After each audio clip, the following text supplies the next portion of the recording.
in the Deadpool costume. He was a predator, manipulator. Very skilled at getting what he wanted. Someone who you shouldn't believe a word of what they say. The year is 2013. Lauren lives with her two loving parents, Matthew and Jill, in the small town of Pullman, Washington. She has a happy childhood, doing well in school, and has many close friends. She was the kind of friend that you could rely on. It wouldn't matter the time or the day. If you needed someone to talk to, Lauren would be there for you. Growing up, Lauren showed a natural talent and passion for sports. She was incredibly fast and agile, impressing her parents from an early age. Lauren was just athletic from the very beginning. She could climb trees at 2 years old and she had no fear. She was pure determination. With her parents' encouragement, Lauren pursued her love for sports, quickly discovering a talent for track and field. At only 10 years old, she earned second place at the USA Junior Olympics, and by the end of high school, the University of Utah recognized her excellence and granted her a scholarship. It's now September 2015. Lauren and her parents arrive at the vibrant Salt Lake City campus, home to over 20,000 students. Her parents are anxious about leaving their only daughter at college, hundreds of miles from her small town, but Lauren's confidence and maturity help her quickly make new friendships, including her new best friend, Alex.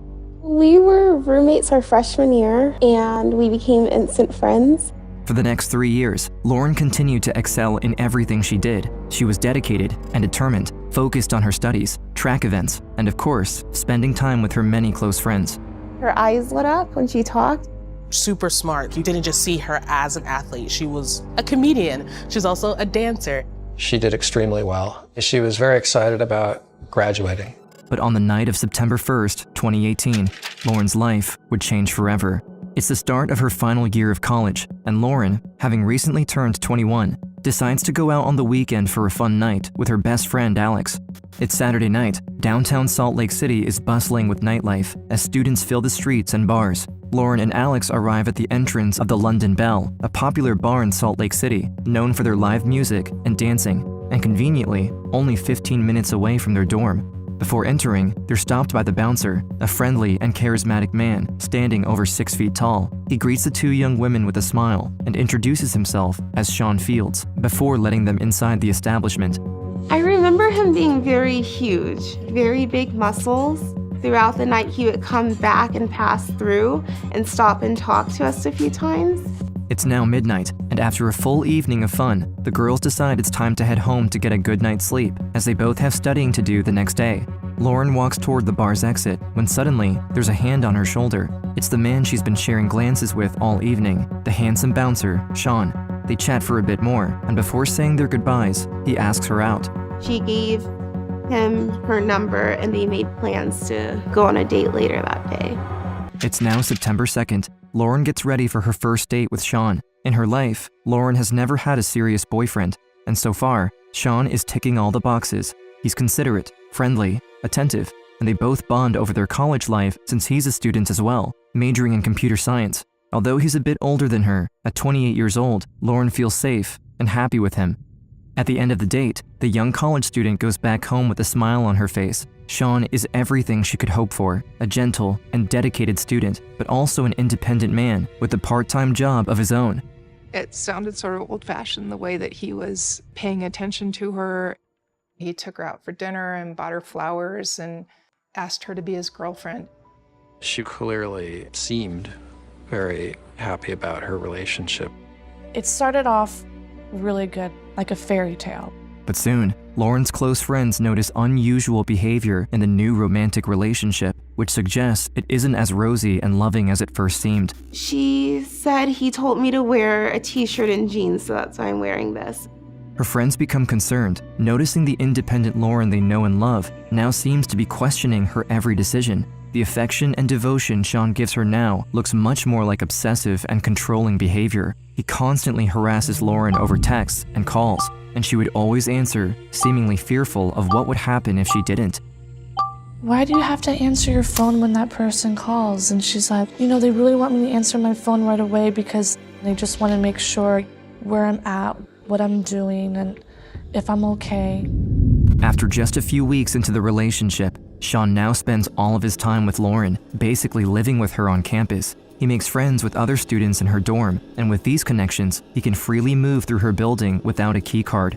Lauren becomes more and more withdrawn, always exhausted, and her friends notice she isn't acting like herself anymore. We noticed she was tired. She seemed stressed. You could tell, at least physically in her face, that she was going through emotionally a lot with the relationship. This guy is literally not good for her. October 1st, 1 month after Lauren met Sean, things take a disturbing turn. Sean tells Lauren he wants to give her something. He says it is for her protection. The gift? A loaded military-grade pistol. We would just tell her, like, no, you don't need it. Your safety is fine. If anything, he's compromising your safety. When Lauren's friends hear that her boyfriend wants to give her a gun, they quickly tell their resident assistant, Diamond, a fellow student who works for the university's housing department, exactly what's happening with the new relationship and share their fears surrounding Lauren. She's not hanging out with us as much. He's talking about getting her a gun, and then that's when it had passed the point of, oh, this is harmless gossip. I called my first supervisor and asked her, what some steps did you want me to take? Do you want me to call the police? Surprisingly, Diamond is not told to contact the authorities, but rather send an email to the university security and explain to them the details of the escalating situation. And so, on October 2nd, 1 day after the unsettling gift, campus security receives the first alarming email about Sean Fields. The concerns are mostly centered around Lauren and that she may be in a potentially harmful relationship, but also that her non-resident boyfriend has been on campus frequently and that he might be acquiring a weapon for her, and there are suspicions that he's even tracking his girlfriend's movements. However, days go by, and yet, Diamond's email inbox remains empty. The email is seemingly ignored. Then, only a few days later, on October 9th, Lauren makes a frightening discovery of her own. She finds Sean's ID card, but somehow, only the photo matches. The name and birthday are both wrong. The identity under the photo is of a 37-year-old man named Melvin Rowland. Lauren immediately begins to investigate, going online to search for his name. She needs to know who her boyfriend really is. She and a friend found a picture that looked like him that was a sex offender. And I was like, are you 100% sure it could be this person? Based on what I was reading online, that was a really hard offense. Lauren discovers that the name Sean Fields doesn't exist at all, but Melvin Rowland is a real person with an alarming police record. 2nd and 3rd degree felonies, including enticing a minor over the internet, attempted forcible sexual abuse, and repeated parole violations, landing him back in prison multiple times. Through her quick internet search, Lauren even learns that her boyfriend is currently on parole. We were coming up with like a plan for how she should break up with him. It's late in the evening on October 9th. Lauren anticipates Melvin as he's arriving at her dorm any minute. She now knows about his criminal history and wants to end the relationship as soon as possible. Late at night, he enters her dorm room and Lauren summons all her courage to confront him, telling him all the information she has learned. Melvin's whole personality shifts, becoming extremely resistant and aggressive. He denies all his past accusations, but Lauren knows he's lying and remains persistent that their relationship is over. After hours of Lauren pleading with Melvin, he finally leaves. October 10th, the next day, Lauren, now broken up with her boyfriend, believes he's out of her life for good, but that would be far from the truth. She started getting a lot of texts. Many unknown numbers begin messaging Lauren's phone, identifying themselves as Melvin's friends. Each text becomes more alarming than the last, and Lauren, unsure what to do, responds to them, telling them to stop messaging her, blocking the numbers. But more and more new callers keep harassing her, and Lauren responds again, threatening to contact the police if they continue. But unfortunately, the messages only get worse. Although the numbers are unknown, she notices many spelling mistakes and grammatical errors, which are oddly similar to that of Melvin's past messages. One particularly concerning text said that Melvin has just died in a fatal car accident and insists Lauren must attend his funeral. On October 12th at 4:23 p.m., 3 days after the breakup, Lauren calls the campus police department, scared that she may be in danger. I've been getting these texts from these numbers of different people. They were saying that he was in the hospital, that he passed away. I got a text about, asking if I wanted to go to his funeral, and I think they're trying to lure me somewhere. All right. I will send the student officer to give you a call. Is that okay? Yeah, sounds good. But no one calls Lauren back. Days go by, and police haven't even provided an update, and the texts continue to escalate. At that point, she had already contacted campus police. It was like, you have to go in person. Saturday, October 13th, we headed to the police department. We went inside. I felt like they weren't taking it seriously. He's a sex offender. He went to jail. And I actually had to Google it myself and hand my phone over to him. I do remember them saying, it's a scam, it's probably a scam. She showed them one of the numbers that was sending her messages was the same number Roland had had when they were in a relationship together. They tell her that the detective was currently not in the office and that Lauren will hear an update by Tuesday. The case was assigned to the on-call detective Kayla Dallov, who, at the time, was actually away on vacation. Although Lauren provides police all of the concerning details, including his criminal history, no one in the campus police department follows up with her claims, and most importantly, they neglect to even check Melvin's parole status, which would have brought much-needed urgency to Lauren's case. Worried she isn't getting the urgent help she needs, the college student goes above campus police and calls the Salt Lake City Police Department, a much larger authority, hoping they can speed things up. University Police will probably take the case then, just one sec. I've talked to them already, but Okay. I just wanted to call you as well. Usually we just take it where you live, and then that agency does a case. Yeah, I was just concerned because I wasn't sure how long they were going to take. Okay, let me get you up to them so they can see what's going on with it. Just one moment. Do you know when an arrest would be made? You can talk to an officer if you want. I can arrange that if you want that. Okay. Yeah, that sounds good. The Salt Lake City police choose to redirect her call back to the campus police once again, who, in over a week since the first notice, have still not made any progress on her case. But Lauren refuses to back down. Over the next few days, she would continue to advocate for her own safety, reaching out to police on over 20 different occasions since she first began exposing Roland's disturbing past. She was still being harassed and she was still getting messages. I know she was nervous. It's October 19th. Melvin had recently bought a Deadpool costume. The comic book superhero movie Deadpool 2, starring Ryan Reynolds, had come out earlier that year, and Melvin was planning to wear this outfit on Halloween in just a few weeks. But in this footage, captured just 10 days after Lauren broke up with him, Melvin is seen lurking around campus, his identity concealed, secretly searching and stalking Lauren. At 4:02 p.m., Lauren has no idea that her ex-boyfriend is stalking her right around the corner. Notice how he holds a small black bag. Police would later discover hidden inside the bag was a deadly weapon, a fully loaded .40 caliber Beretta. 3 days later, on October 22nd, Melvin is captured again by multiple security cameras, lurking around the campus, looking for Lauren once more, and holding the same black bag. 8 p.m. later that same day, Lauren finishes her last class and heads back to her dorm alone like any other night. While walking, Lauren calls her mom back home in Washington State. The family routinely calls each other almost every day to chat about their day and the overall updates about how things are going. She sounded positive and, telling me that she was going to go home and finish an assignment. Matthew and Jill, both hundreds of miles away, are talking with Lauren on speakerphone when suddenly, both parents hear strange noises over the phone, and then the sound of someone yelling. She must have gotten tackled or something because I hear the phone fell to the ground. We were yelling, "Lauren, Lauren!" I kept calling for her and she didn't answer. I knew that her life was in danger at that time. I took the landline and dialed 911. Hi, my daughter, Lauren McCluskey, was talking to her mom. It sounded like someone might have been grabbing her or something. We were scrambling, trying to figure out where she might be. All units attempt to locate a suspect involved in possible kidnapping. The victim is Lauren McCluskey. Police, after weeks of Lauren's calls, finally take the case seriously and desperately look for the missing young woman, searching the area as fast as possible, but nothing turns up.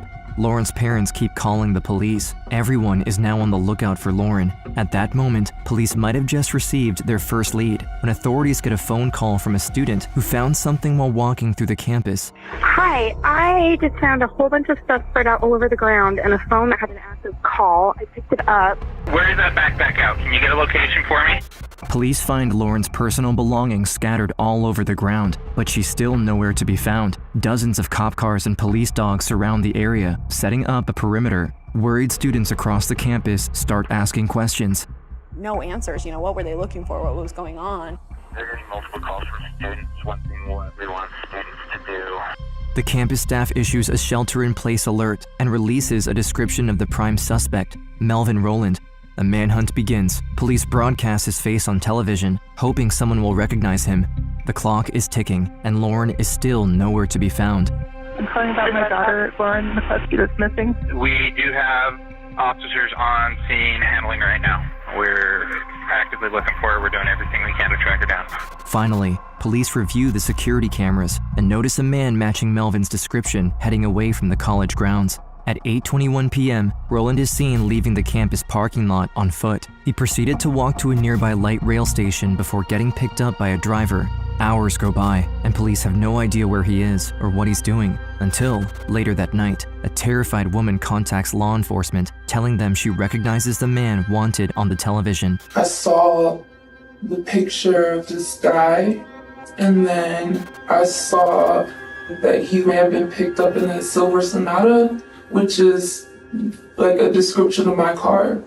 I saw the picture, but the name isn't the same, or the age.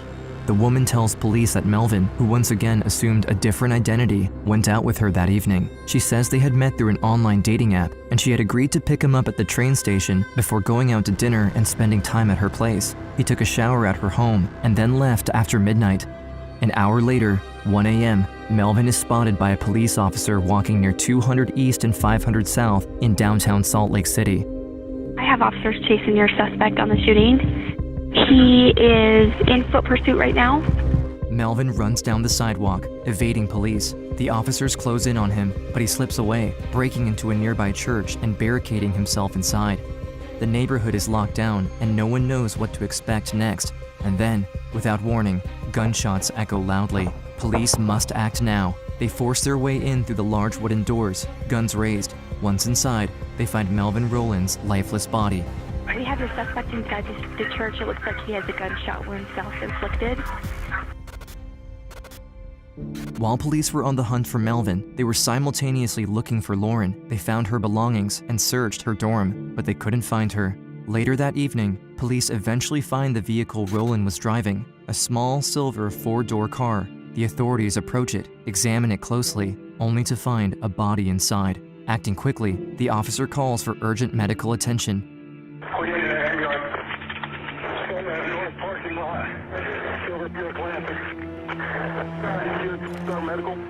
On the night of October 22nd, Lauren's parents receive a phone call from the university's track and field coach, telling them news that no parent ever wants to hear. And I said, "Is she okay?" And he said, "I'm sorry, she's not. She's gone." I just started crying. It was like trauma, like getting hit by a baseball bat. I remember getting a text from Mrs. McCluskey. She said that we lost her. She said that Lauren had been shot. I just remember going outside and just looking up in the stars and just hoping, I just hope you didn't suffer, Lauren, and that you weren't in pain. Lauren's parents and her friends are in disbelief. The whole school community is in a state of shock. Days after her passing, the school holds a vigil to grieve the loss of Lauren. She was an amazing, genuine, and caring person. And she will be really missed. Matt and Jill McCluskey are in disbelief at how the campus police department could have overlooked their daughter's repeated pleas for help, pleas that seemed to go unheard. Facing widespread criticism, the university holds a controversial press conference where the president states that there was nothing the campus security could have done to prevent Lauren's tragedy. This report does not offer us a reason to believe that this tragedy could have been prevented. I was shocked that she would say that. I just felt sick to my stomach. These parents lost their kid. She is gone, and you have the audacity to try to cover your ass. The sheer number of times that she was trying to get help from the police, when in fact it should have just been one phone call. Outraged by the university's response and driven to ensure nothing like this ever happens again, the parents file a lawsuit against the university, believing it failed to protect their daughter and hoping to reform the university and create positive change in her name. I do not want to be in this world without Lauren, but being stuck here, I have no choice but to try to make this world better. Matthew and Jill McCluskey create the Lauren McCluskey Foundation with a mission to bring campus reform and enhance the security of students across the world. All the proceeds of this settlement will go to the Lauren McCluskey Foundation. It will make the world better and make the students across the country much safer. This tragedy has sparked an incredible movement that's captivated communities across the nation. You can see some of the signs left by protesters here on the windows of the DA's building. Justice for Lauren! Since Lauren McCluskey's death, they've made huge changes in almost every aspect of safety, changes within the police department, to housing, to new task forces, to faculty training, pledging to build an indoor track and field facility bearing Lauren's name. And Lauren is honored and remembered every day. Women must be believed and taken seriously when they ask for help. When there is a situation, if someone tells